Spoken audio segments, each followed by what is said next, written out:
Alors voici une petite explication sur ce que c'est que l'ATR, Average True Range. Voilà comment ça s'écrit. Voilà son sigle, ATR. C'est un indicateur de volatilité assez simple qui a été inventé en 78 par Weil.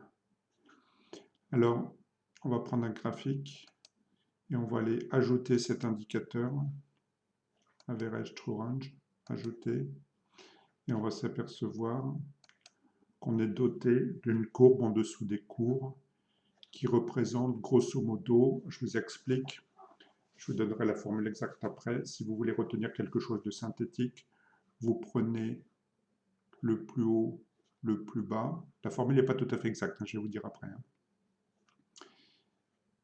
Vous calculez l'écart entre le plus haut et le plus bas, et vous faites la moyenne sur les 14 dernières périodes.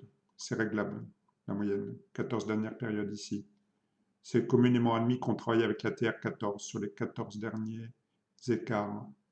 Après, sur des unités de temps plus courtes, on peut prendre des ATR dont la moyenne est un peu plus réduite. Bon. Alors le calcul exact, comme je vais vous montrer, se fait aussi par rapport à la clôture de la veille. Il inclut l'écart qu'il peut y avoir par rapport à la clôture de la veille.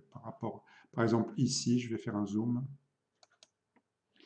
On a le plus haut et le plus bas qui est défini ici, le plus bas ici, mais on va venir inclure la clôture de la veille qui se trouve dans ce plus haut plus bas, donc elle ne va pas compter cette fois-ci la clôture de la veille. Par contre, si je prends cet écart, par exemple, entre le plus haut et le plus bas là, j'irai inclure la clôture de la veille qui est un petit peu plus haut, donc ça va élargir un peu plus le range si on veut. Voilà, je vais vous donner la formule exacte. Il y a un site qui est assez bien fait pour ça, c'est le site de IG Market. Je balance mon écran de droite à gauche. Un peu difficile à retrouver sur le site d'IG Market parce que c'est un vieil article. Stratégie de trading, average true range, un guide complet pour Trade 2020. Je vais mettre ce lien dans le commentaire de la vidéo YouTube. Voilà. Donc, il réexplique ce que c'est que l'indicateur true range. Alors, si vous voulez le retrouver, là, je viens de le perdre. Donc, ATR,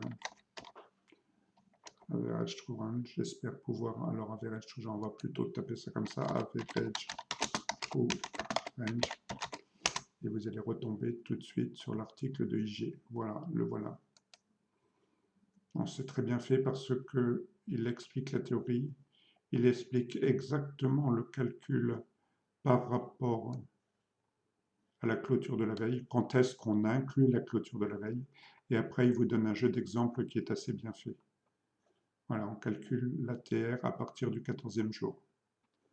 Vous regarderez ça dans le détail, c'est véritablement bien fait. Voilà. Donc, c'est un indicateur de volatilité. Ici, pendant cette phase de hausse du Nasdaq, la volatilité est faible parce que l'écart entre les plus hauts et les plus bas, d'une manière générale, si on simplifie, n'est pas très élevé. Voilà, donc l'average true range reste dans un niveau pas très élevé.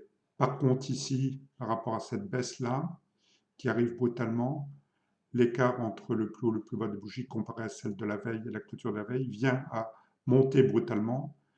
La moyenne augmente brutalement et donc un ATR qui monte va nous indiquer une grande volatilité à cette période-là.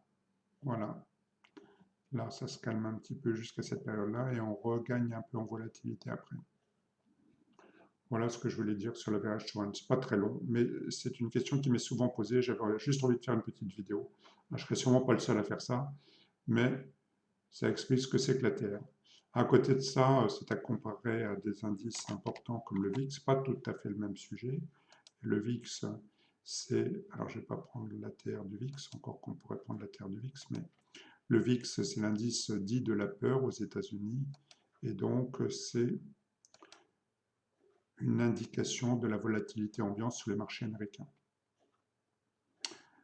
Voilà, elle vient de monter brutalement, la volatilité aux environs de 38-40, avec la petite baisse qui a eu lieu semaine dernière. Je rappelle, on est le 3 novembre, avec la petite baisse qui a eu lieu fin de semaine, milieu de semaine dernière. Voilà, c'est tout. J'espère que c'est pas trop long. Je vous souhaite une bonne continuation.